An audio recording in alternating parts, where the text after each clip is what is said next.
हमें ये समझना होगा कि जो देश की जो पूरी जो व्यवस्था है किस तरह से चौपट हो रही है,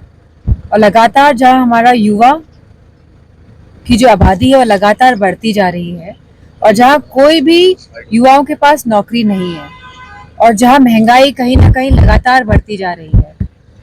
अब हम देखेंगे कि जिस तरह गर्मी आ रही है, बिजली की कितनी कटौती होती है, जहाँ यह सरकार उत्तर प्रदेश की बिजली भी नहीं दे पाएगी उत्तर प्रदेश में, और वहीं पूरे देश की जो पूरी व्यवस्था है, और जहाँ अर्थव्यवस्था पूरी तरह डगमगा गई है कहीं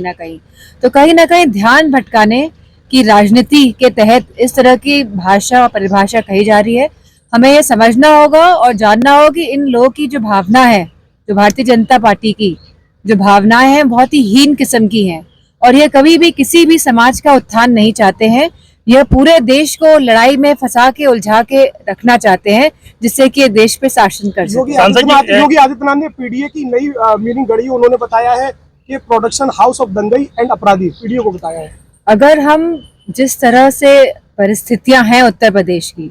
और जिस तरह से वाकई जो पीडीए का समाज है, जो हमारा दलित समाज है, जो हमारा पिछड़ा समाज है, जो हमारे कहीं ना कहीं गरीब अगड़े भी इसमें शामिल हैं, कहीं ना कहीं बहुत पीछे छूट गए हैं, और इस बात का अंदेशा और आभास सभी पीडीए के समाज के लोगों को हो रहा है। और कहीं ना कहीं सभी गरीब लोग जो किसी भी वर्ग के हो, किसी भी समाज के हो, उनको ये बात का अंदेशा है कि कहीं ना कहीं पूरी तरह से स्वास्थ्य सेवाएं उत्तर प्रदेश में चरमरा गई हैं, और कहीं ना कहीं शिक्षा की भी पूरी समस्या जो है आज लगातार बढ़ती जा रही है, जहां गरीब अपने बच्चों को शिक्षा नहीं दे पा रहा है, जहां अपने परिवारजनों को स्वास्थ्य की सेवाएं नहीं दे पा रहा है। तो कहीं ना कहीं पूरी भारतीय जनता पार्टी केवल ध्यान भटकाने की राजनीति से काम कर रही है, और उन्हें लोगों से और देश की जनता से कोई मतलब नहीं है। औरंगजेब की सियासत